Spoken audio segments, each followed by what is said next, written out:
জুড়ে এসআইআর নিয়ে মানুষ এখন আতঙ্কের মধ্যে আছে, বারংবার হেয়ারিংয়ে ডাক পড়ছে। কি বলবেন ব্যাপারটা নিয়ে? হ্যাঁ, একটা বদমাইশি চলছে, এটা আমি নিজেও এটা নিয়ে কাজ করছি এবং আমাদের সবাই এটা নিয়ে বলছে এবং যথাযথ তারা তাদের কাজ করছে। এই বদমাইশিটা করবে, এটা মানে আমাদের আগে থেকেই জানা ছিল, কারণ এখন পর্যন্ত কোনো ফল্ট বার করতে পারেনি। এখন সত্যি বলতে গেলে যারা এসআইআর চেয়েছিল তাদের নেতাদের মানুষের সামনে যেতে ভয় পাচ্ছিল। তারা মধ্যে একজন বলে ফেললো না কদিন আগে যে এসআইআর দরকার নেই, এমনি ভোট হোক। কারণ দেখতে পাচ্ছে যে কমিউনিটিটাকে টার্গেট করে এসআইআর করার সিদ্ধান্ত নিয়েছিল সেই কমিউনিটিটা টোটাল সেম। আরে এই কমিউনিটি যাদেরকে টার্গেট করেছিল এরা ওই খায়, ওই যে কি বলে দুবাটি খেয়ে এক বাটি বেঁধে নিয়ে গেছিল না, ওটা খায় কিন্তু ঘাস খায় না। আরে এক্কা দুক্কা কোনো মানুষ এখানে চলে এসেছে, আসার পরে তাদের কাজ কাম করতো, তার আবার নিজেরাই ফিরে গেছে।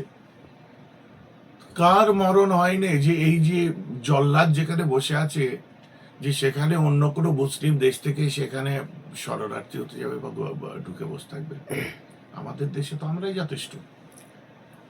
অমিত শাহ বলেছিল, সমস্যা হচ্ছে কোথায়?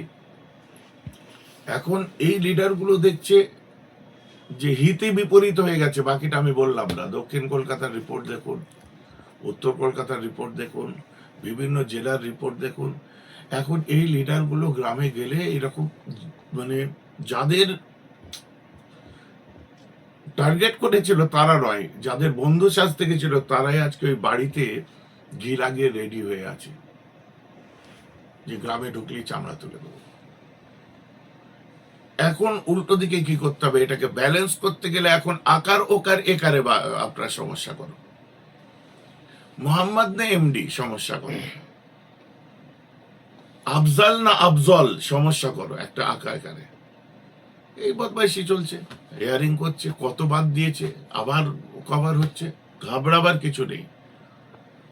বাবা সাহেব আম্বেদকর একটা অনেক বড় জিনিস আমাদেরকে উপহার দিয়ে গেছে, যেটা যতদিন ভারতবর্ষ থাকবে ততদিন ভারতীয়দের জন্য ঢাল হিসাবে সেটা থাকবে। এই লড়াই আজই শেষ নয়, এই লড়াই চলবে। কোনো পার্টিকুলার কোনো কমিউনিটির মানুষ যারা ঘাবড়াচ্ছে, কারোর ঘাবড়াবার দরকার নেই। ভারতবর্ষে জন্মেছি, ভারতবর্ষে ছোট থেকে এই ধুলো গায়ে মেখে আমরা বড় হয়েছি। এই মাটিতে আমরা আল্লাহর নামাজ পড়ি, মরবো এই মাটিতে আমার দফন হবে। ওটাকে নিয়ে বেশি ভাবার কিছু দরকার নেই। বাকি রইল যেসব শরণার্থীরা আমার দেশে এসেছে, যারা বিভিন্নভাবে উপেক্ষিত, অত্যাচারিত, তাদের জন্য যথাযথ পদক্ষেপ ভালোভাবে নেওয়া হোক, তারাও সুস্থ থাকুক, আমরা এটা চাইব। সেটা কি পদক্ষেপ নিলে ভালো হয়? আইন আছে, আদালত আছে, সেভাবেই হবে।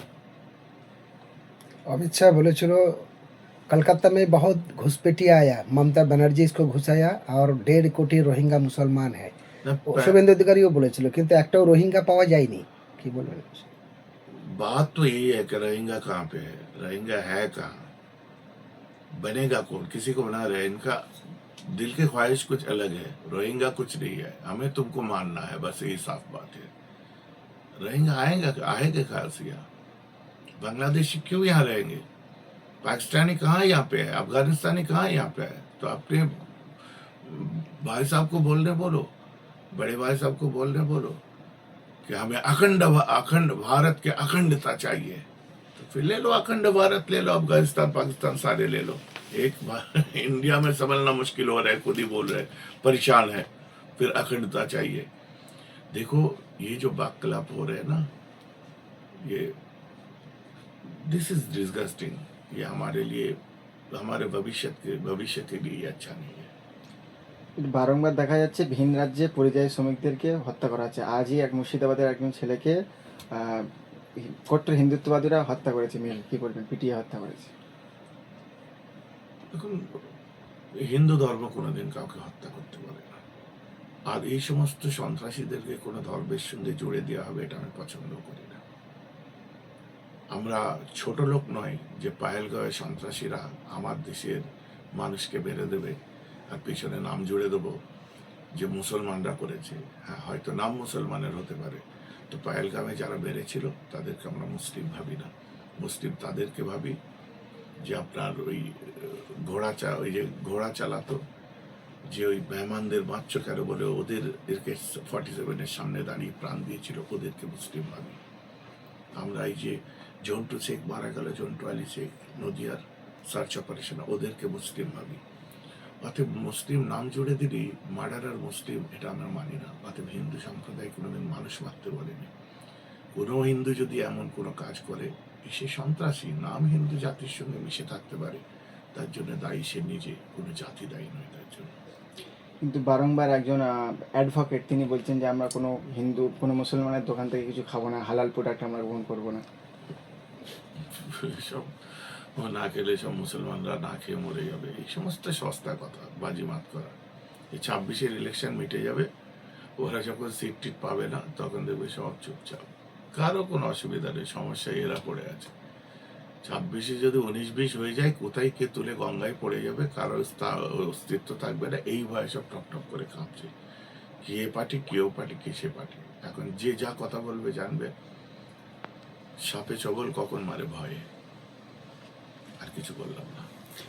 গত শুক্রবার দেখলাম ফুলপুরা শরীফে মুর্শিদাবাদ থেকে একজন ব্যক্তি এসেছিলেন, তিনি বললেন যে আপনার সাথে দেখা করবেন, আরো অনেকজন ভাই সাহেবের সাথে দেখা করবেন। আপনার সাথে কি দেখা করেছেন তিনি? আমি ছিলাম না, আমি বিদেশে ছিলাম, আমি ফিরেছি 2-3 দিন আগে। ঠিক আছে।